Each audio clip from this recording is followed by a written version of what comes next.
Devlin, Untamed. 5, 4, 3, 2, 1. The Platform. Martin Devlin, Lachlan Moore, iOS, It's Only Sport. We do a podcast every night. That's what you're listening to now, obviously, because you downloaded the podcast. It comes from a radio show that's kind of not really a radio show because it's a radio show that's on an app, not a radio station. It's called The Platform, the only independent sports show in New Zealand every single afternoon, 1 till 4. 3 hours worth of sport to talk. This podcast is dominated by the Black Caps. Semi-final versus India tonight in cricket's one-day World Cup. We are all over it. Like Ravinda will be their pace attack. We are all over it like Trent Bolt will be their opening bat. 3 different expert opinion commentators, kicking off with Jon Norman, talkSPORT cricket editor out of England. Rahul Patil, our man on the ground in India. Do you know that he is the only accredited journalist from New Zealand that has been there for the duration of the tournament? There are no other journalists from no other media companies covering this huge moment in New Zealand sport. They haven't sent anyone. No one has. We'll do the tight 5 for you in this particular podcast. But as always, got a little bit of a sermon to talk about. And this time, I know, it doesn't happen that often, I'm actually praising World Rugby. Let's kick it. As always, we start. Tablets in hand, I say, gather my flock. Good on you, World Rugby. That is the first time I've ever said that. And I'm going to say it loud and proud from the mountaintop. We live in an amazing, amazing world, and it's wasted on the crappiest generation of just spoiled idiots. World Rugby are taking a stand against so-called fans over World Cup refereeing abuse. I say so-called fans because they're not fans, they are just cowards. Good on you, World Rugby. About time. Around 200 incidents of this filth have been referred to law enforcement and government agencies worldwide. And that means here in New Zealand, because that's where a hell of a lot of it apparently came from. Again, good on you, World Rugby. About bloody time an international sports organisation took this action. They've paid the money to enlist the help of a data science and AI company to track down these a-holes, identify who they are, what provider they use, find their local IP addresses, and that in turn will lead to exactly where they live or where they are when they write and file this stuff. Look out, cowards. Look out, a-holes. Here it comes. Now you're about to find out how evil it is when your names are made public, when your occupation and workplace are also made public, and you are made to account for the vile spit and abuse that you so wantonly, gleefully post. I hope this is what happens. I hope that all cowardly, anonymous Twitter and other social media trolls are exposed publicly, because that's how this stuff stops. And it will stop. And it will stop immediately once this process starts. Yes, there will be casualties. Some of these people will have breakdowns. Some of them, of course, will cite mental health and also, but that's good as well. Some will have their lives turned upside down. Even better. That's called consequence. That's the result of what you've done, you evil a-holes. You can't post threats of violence, threats of sexual violence. I'm going to hunt you down and burn your house down. You can't post this kind of stuff and not bear a consequence for doing so. You deserve to be named and shamed because those threats are criminal. And you need to be in court unmasked so that the whole world, all of us, can see who your cowardly ass exactly is. And then we can all also make our own economic decisions as to whether we support or boycott your employer. Who will sack you? Because that's also what you deserve. Go back to mummy. Lock the door with your pants off, tapping on your little keyboard, you vile creep. This is what's going to happen to you. Message to all anonymous Kylie Bunny 13 trolls. You can get found. You will get found. Good on you, World Rugby. Make their lives hell. Make their lives a misery. Go as hard as a Springbok bomb squad coming on in the second half. No mercy, no excuses, no second chances. Tell us exactly who these cowards are. Devlin. What do you want? We want information. Information. You won't get it. The Platform. The news, sports, headlines, Lachlan. That last joke was actually quite a good one. The Times Sage one. The weather tonight in Mumbai. Mate, if you can drop a couple like those, she loves it, doesn't she? Girls love a guy that does a goof joke, don't they? The weather in Mumbai for tonight Is well, yesterday it was a 0% chance of rain. today? 2%. I can live with that. Mate. And haze. So 8k wind, does that mean much? Not really. It's going to be about 33 degrees Celsius around about the time that the match gets underway. Meanwhile, Indian team management has allegedly asked for a slow pitch to be prepared for their semi-final against the Black Caps. The Indian Express reported that the BCCI curators, had been asked to shave off most of the grass on the Wankhede Stadium playing surface ahead of the game starting tonight. That's despite the tournament being run by the ICC.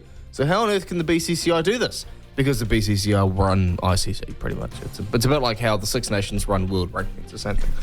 The Black Caps will approach their matchup with India with a clean slate and confidence in their ability to upstage the informed hosts. This, according to skipper Kane Williamson. He said, "We know it's going to be a really tough challenge. They're a side that's been playing extremely well, but we also know come finals time, everything starts again and it's all about the day. So for us as a team, it's very much the focus on our cricket again. We've played good cricket throughout. We've had a couple of narrow losses and a few wins along the way, which have put us in the position that we are in. Meanwhile, more cricket stuff to churn through here.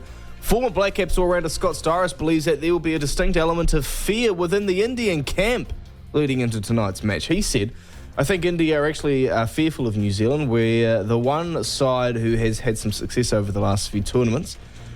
They talk a lot in India about New Zealand beating them in the semi-final at the last World Cup, so they know that this New Zealand side is capable of getting across the line." All right, rugby news. World Rugby has reportedly taken the groundbreaking initiative of becoming the first sports governing body to take action against extreme online abuse of referees. According to the Daily Telegraph in the UK, World Rugby has passed over 200 alleged incidents across 7 countries to law enforcement and government agencies, which could lead to criminal convictions. The action comes in the wake of the abuse directed towards referee Wayne Barnes, who allegedly received death threats after his performance in the World Cup final between New Zealand and South Africa. Scott Robertson's first year in charge of the All Blacks will reportedly include a blockbuster showdown with France and Paris. This according to French sports publication Midi Olympique. The All Blacks will take on the French as part of their annual year-end European tour. And finally, the football firms will close out their 2023 campaign with a 2-match series in Colombia. That's what's making news, madam. Devlin. Oh my goodness me! The platform. Rahul Patil on the ground for us, the platform in India. He has been there the whole duration of the tournament. He was at the press conference last night asking Kane Williamson a series of questions. His thoughts, especially in terms of the lineups. See, cricket, especially one-day cricket and T20 cricket, has got a lot more scientific. It's a lot more like baseball now. Okay, you don't just bring in a certain bowler for a certain bat like you can do for a one-pitch occasion in baseball, but it's getting like that. So who do we want bowling to which batsman of theirs? We'll cover all of this with Rahul.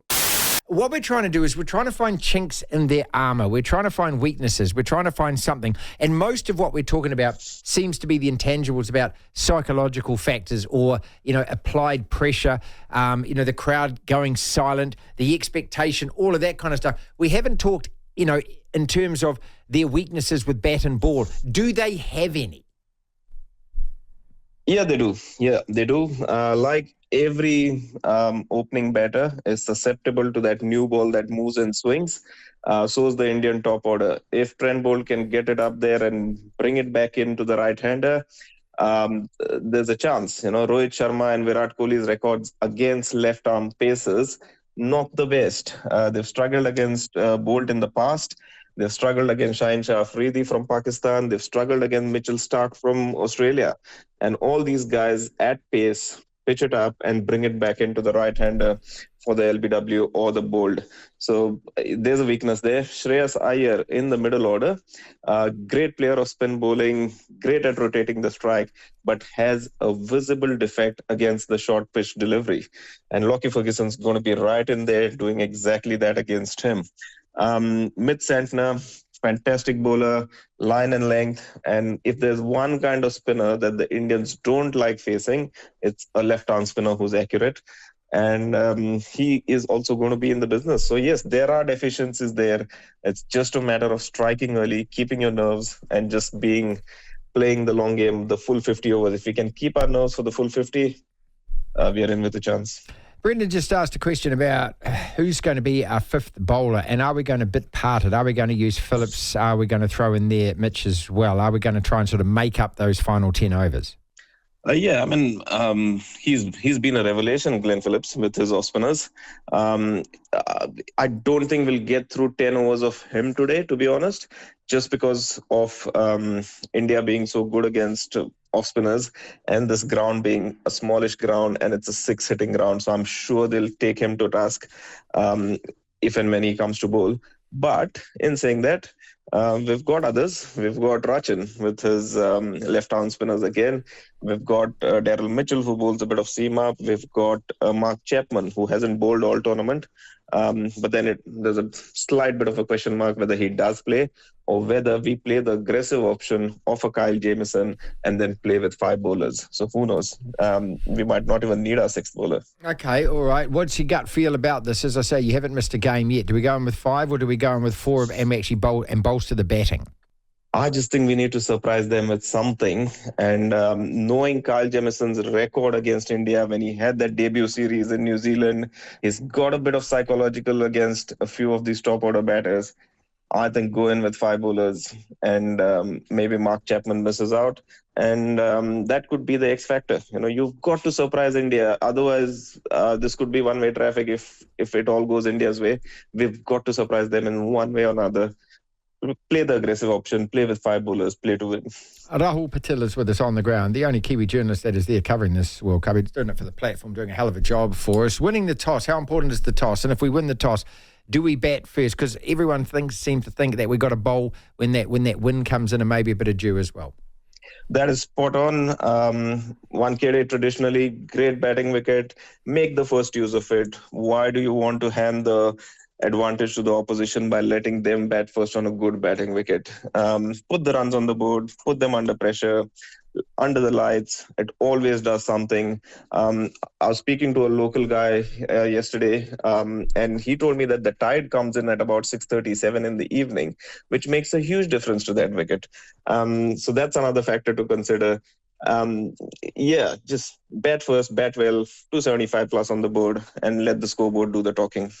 Now, your Ration Ravindra story, it seems everyone who loves cricket in this country has got one. Our man Ben, who produces for Sean in the morning, went to school with him, and what that means is he went to the same school. They weren't in the same class, but you actually umpired a very young Ration. Tell us that.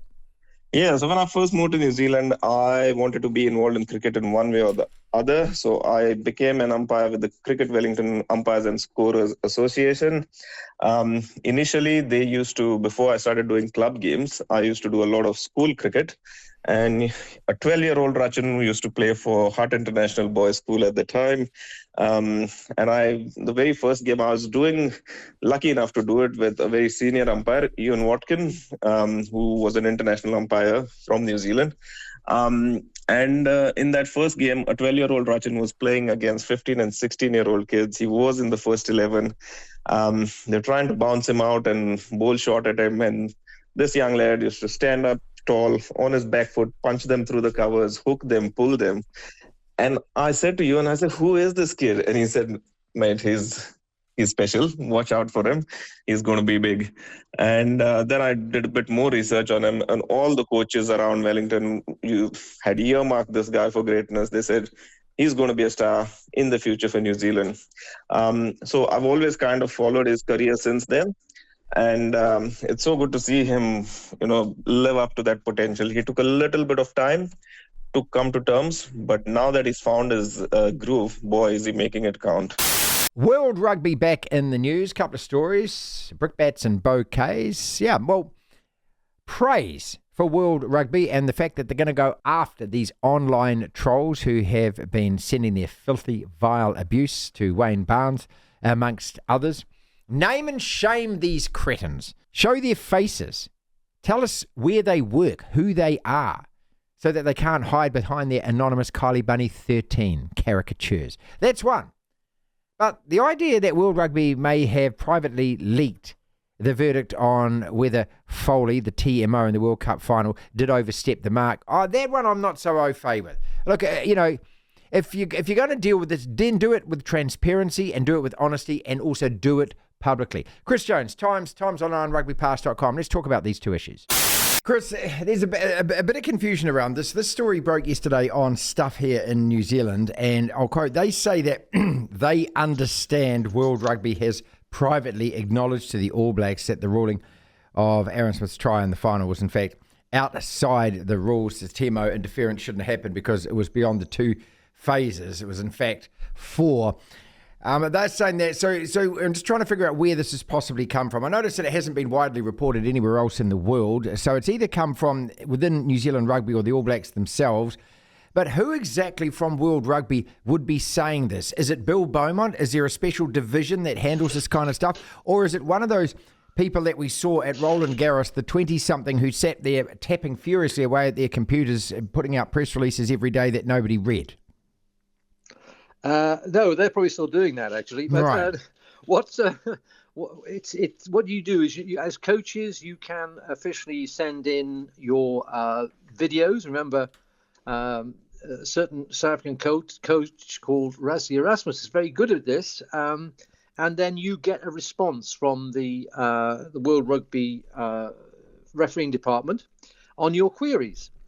Now, that system of feedback, it has to be confidential because they are dealing with endless questions, and therefore, that they try and do it in the round. What's happened here is the feedback that New Zealand Rugby Union / the All Blacks have had included a number of answers to a number of questions, and they've chosen to leak this one answer.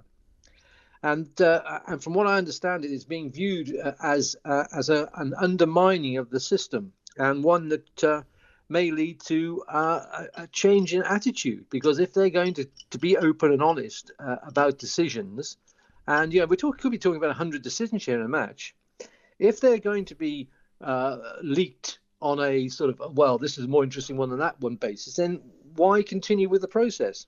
That means the coaches won't get feedback, and it will stop what's being seen, certainly within World Rugby circles, as the throwing under the bus of Tom Foley, which is a comment that comes on the day that the Telegraph over here has announced that 200 incidents of referee abuse in 7 different countries, which happened during the World Cup, have been referred to each of those countries' law enforcement and government agencies. They used a group called Signify Group to identify the abuse. And quite honestly, what's happened today with this leaking, you can guarantee that Tom Foley will be roundly abused. So it'll probably go up from 200 to 220 incidents. And of course, it's ironic that World Rugby, did so much to try and protect Ben O'Keefe when he was being absolutely pilloried.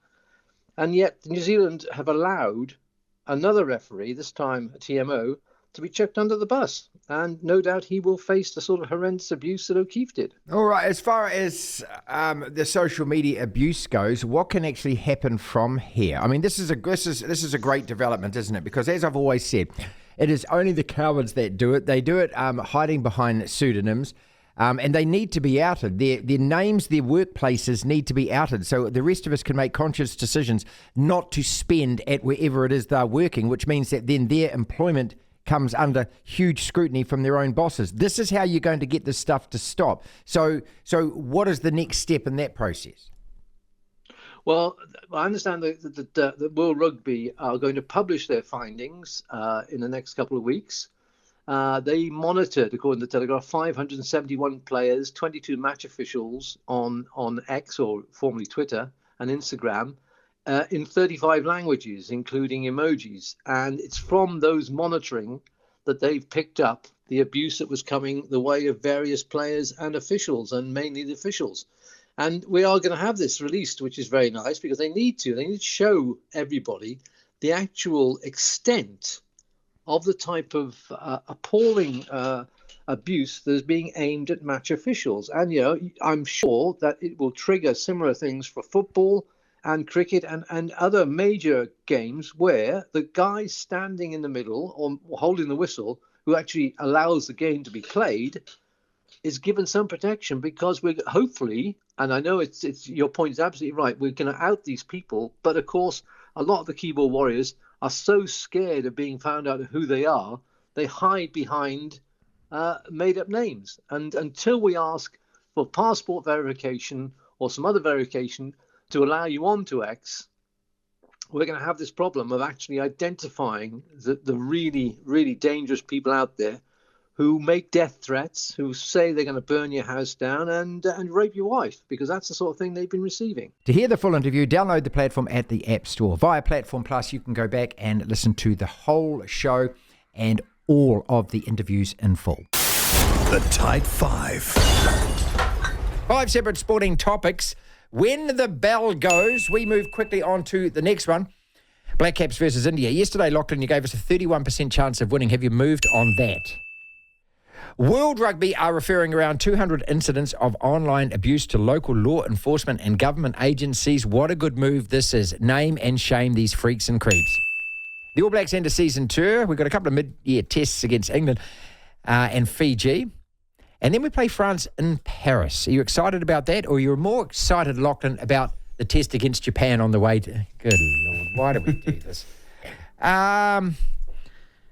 Does Kane Williamson do the worst press conferences ever? I actually think that last one that we played the highlights of to start the program off was one of his better ones.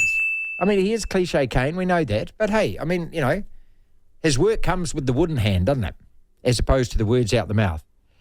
World Rugby also yesterday, supposedly, according to stuff privately admitting, that TMO, was it Tom Folks or Fowles or Foley?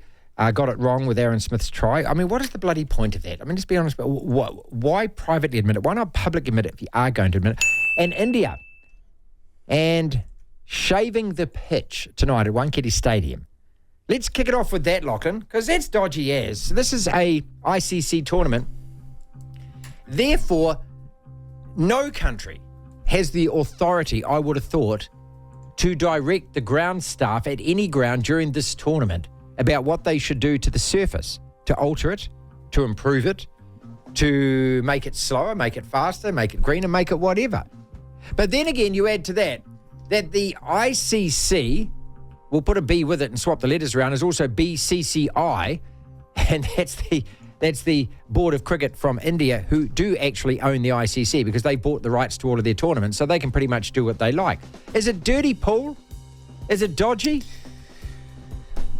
Yeah, I mean this is because you're manufacturing the pitch. This isn't a tour where you're the host and you can do that, right? And you prepare services for your own bowlers. Understand that. This is an international tournament. Yeah. You shouldn't be allowed near the bloody ground, mate. Yeah, you shouldn't. Shouldn't. So I don't know how if the report is true, I don't know how they've gotten away with that. But, I do. You do know how they've got away. You know because exactly. the BCCI run ICC. When they the ICC. And it's like the RFU with World Rugby. They run it. They run it. But 31% you said yesterday. Have you altered, changed at all? No, 31. 31. Give us a couple extra and go to 33 and give us a 1 in 3 chance, mate. No. 31%. That means that you believe. That's what that says to me. I think it's going to be one of two things. I think we either sneak a win or they absolutely roll, bowl and risole us. No. Oh, well, sorry, yes. The second one. Look, we'll show some fight, but we're just not as good as them. Now, Jon Norman brought up a good point that they haven't been put under pressure, India. And Ireland in the World Cup, as I tried to draw the parallel, hadn't been put under scoreboard pressure, had they? Because in every one of those games that Ireland played at the Rugby World Cup, apart from our one, what was the key difference? The key difference was they led in every other game until they played us. And remember, we were talking to KT, I'm not name dropping, Carl Tanana before the quarterfinal. We'd just been in Paris for a week. And I said to him right at the very start, I said, let's kick some goals, mate. Let's get some points up on the scoreboard. Let's see what happens when they're behind and see how they react and see how they behave. This is what's got to happen tonight. I think Jon Norman's exactly right. We've got to take every single chance. We've got to catch every single ball. You know, if the ball's swinging for us, hopefully knock the top off. Get a couple of early wickets and then see. This is all that it is. It's a mind game tonight as much as anything else. Give me something more than 31% to play with, mate. 31. I'm bullish on this. I think we win this, and I think we play Aussie in the final. You know what's going to... Like, it's all well and fine to want us to win and think of reasons why we could win, but to be so intensely strong in your prediction, and when you come into work tomorrow, and we are knocked out of the World Cup... sulking like a bitch, mate, is what I'm going to But you'll sit there and go, I never actually thought we could I didn't actually think we were going to win. I just was saying that's what you're going to do. World Rugby are going... Well, are they going to name and shame? They've referred 200 names to local law enforcement and government agencies. That means there are people here in New Zealand who are now going to be chased. And I hope chased to the courtroom. Because if anyone here in New Zealand has been responsible for that vile abuse that Wayne Barnes got, the same kind of crap that Ben O'Keefe got, remember, after the Super Rugby final, about setting gang members, all of that kind of stuff, right? I mean, these people should be dragged in front of the world. They should be. This is where you bring back the stocks and the rotten tomatoes. Put your face out there, coward. Put your face and where you work out there. Because that's where it stops, Lachlan, doesn't it? All of a sudden, no pant man sitting on his keyboard sending messages like that to people around the world, sexual violence messages, messages of hate, all this kind of stuff. Who are you? Because you know what they look like, don't you? And you know that they're not tough guy at all. You know that they're the most nerdy, dweeby, weedy wanker in the world. I want these people outed. I want your faces and your names up so that the rest of us can then decide how we decide in terms of your future employment and who employs you and whether or not we support that business. I want you to lose your job. I want you to have mental health issues. I would love you to go through what I went through a couple of years ago. I want you to go through all of this. Lachlan, these are people that have threatened sexual violence against a guy's wife. I know. There is consequence to that. There is consequence I want to see you bawling like a bitch is what I want to see. And then you will stop doing it. Yeah, and all the other trolls like you. Just to say you wish upon them. I wish upon them. What certain things that I do. You went through I 2 years ago. absolutely It's do. a bit rough. I do. It's a bit rough. I do wish upon them. There does need to be a punishment. For Maybe it that people might get away alter with their it. headspace. Maybe that might make them realise what the consequence of what they write is. Because at the moment, nothing else is stopping them do it, is it? You said... they shut their account down. They start another anonymous troll account is what they do. You said it the other... Was it earlier this week or last week that the way to do it is to attack their bank balance, essentially? Yeah. Do that. Yeah. Find them... and just keep cutting their internet off. Keep cutting their internet off. Keep cutting their internet off. Keep cutting it off. The problem is, I know. Look, it's all well and fine wanting that to happen. The thing is, they'll always bring up an argument that, you can't take away my internet because it's a right I have as a human being or something. I can't BS masturbate like that. without it. Yeah, I know. World Rugby. Privately admitting, supposedly, that the TMO got it wrong. What is the point of this exactly? Explain this to me, please. There is no point to it because I'm just what big it on the internet troll thing, people, because I've had it done myself, and the only way to do this is to punch these people in the head. Okay, keep going. I hate it when referees or governing bodies come out and do this because it doesn't change the result. It doesn't make you feel better as a fan. Your team's still lost. There's no point doing it because you're not going to reverse the result, so what's the point? Yeah, and also I just think it's cowardly, and, if you're going to do it World Rugby... Because this is the way this went down. Stuff reported this yesterday. Everyone else, I've scoured news sites here in New Zealand, all over the world trying to find this story, right? And no one is reporting it apart from Stuff, which means somebody from New Zealand Rugby, because the All Blacks asked for answers afterwards, right? Which means All Black management put in a request and said, we want these things explained. World Rugby has come back to somebody at New Zealand Rugby, given them that explanation. That person has whispered it to a journalist. That's how, this is the chain of command. Yeah. That journalist has then, because they wouldn't have written that story if they didn't get it from the higher authority. They wouldn't have just made it up.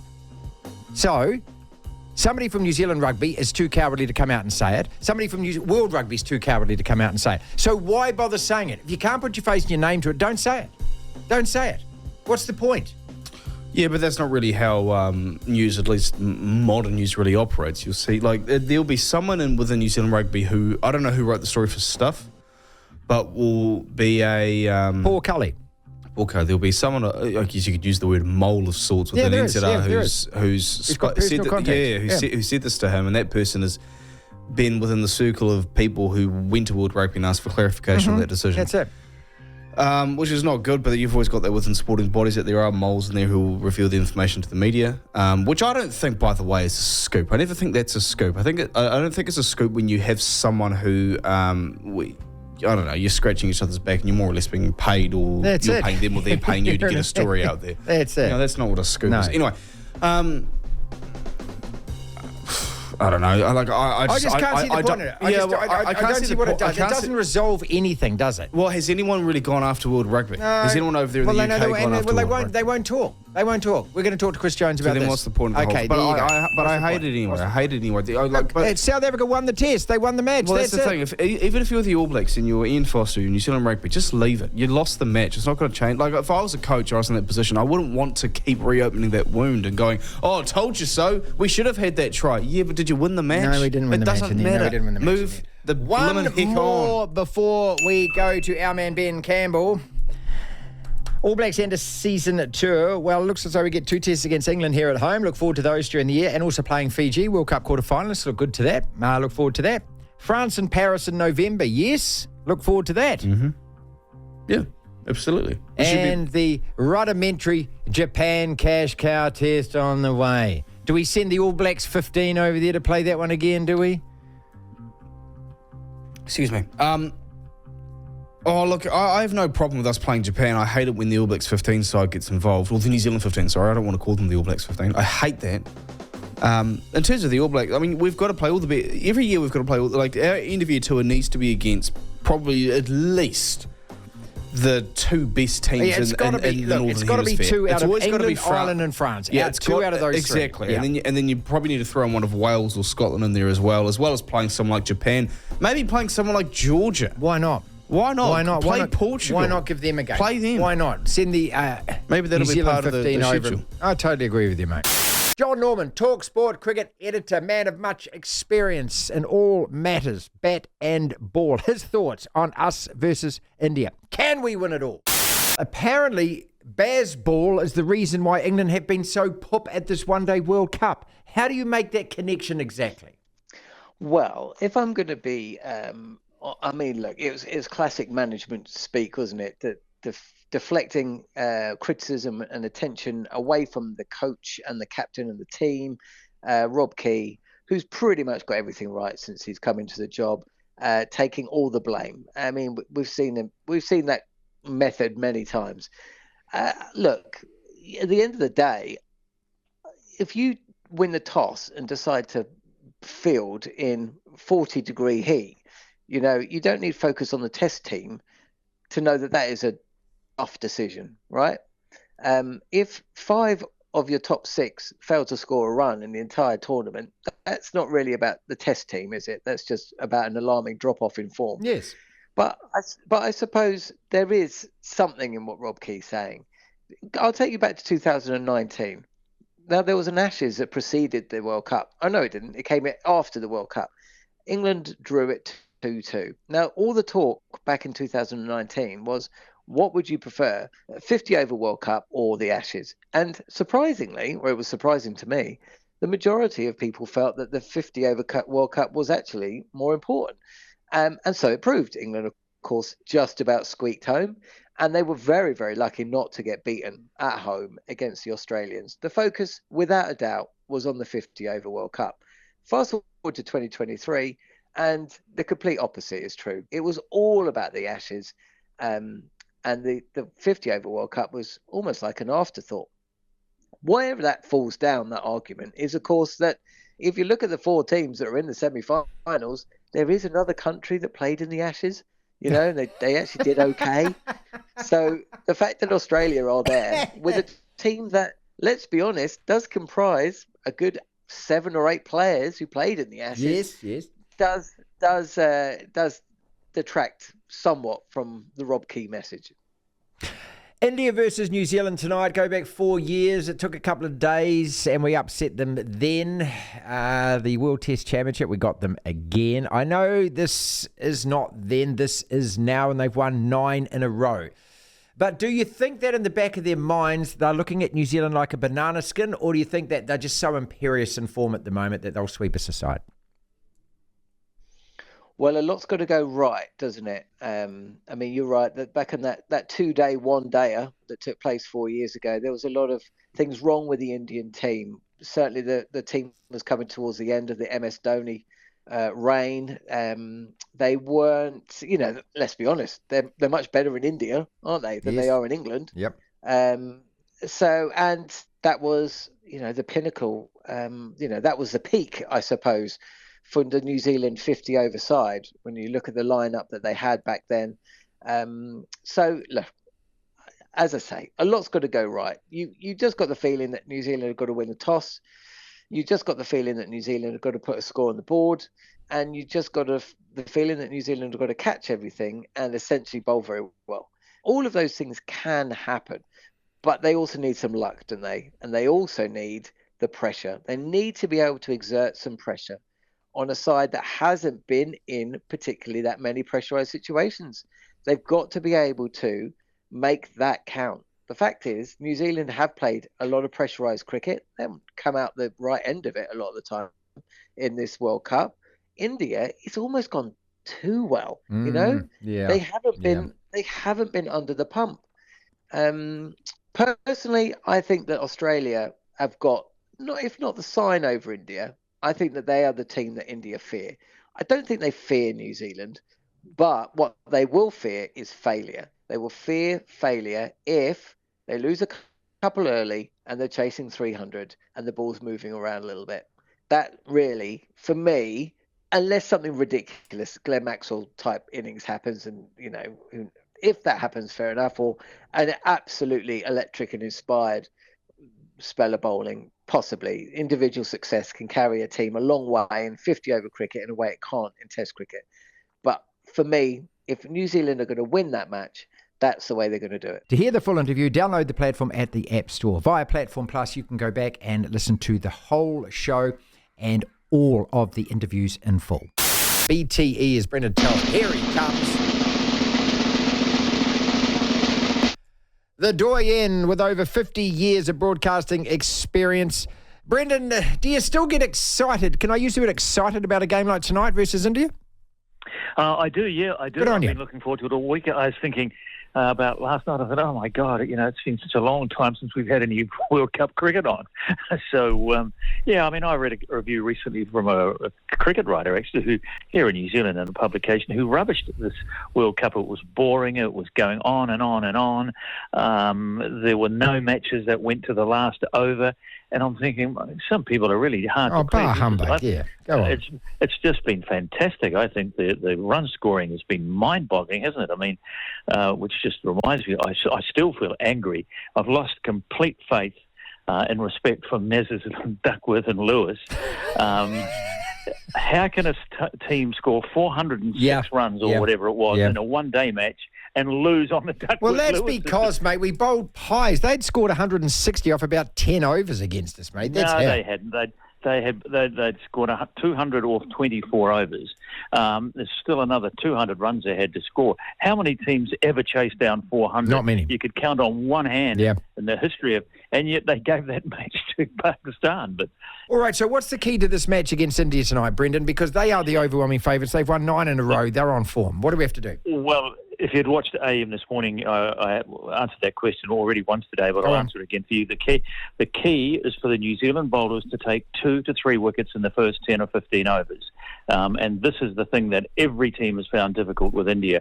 I mean, just thinking about it, I would rate this Indian one-day team alongside some of the great All Black sides, because they both have in common this ability to beat everyone, anywhere, anytime, any place, any conditions. And it reminds me of some of those great All Black sides. It didn't matter what the circumstances were, they would always win.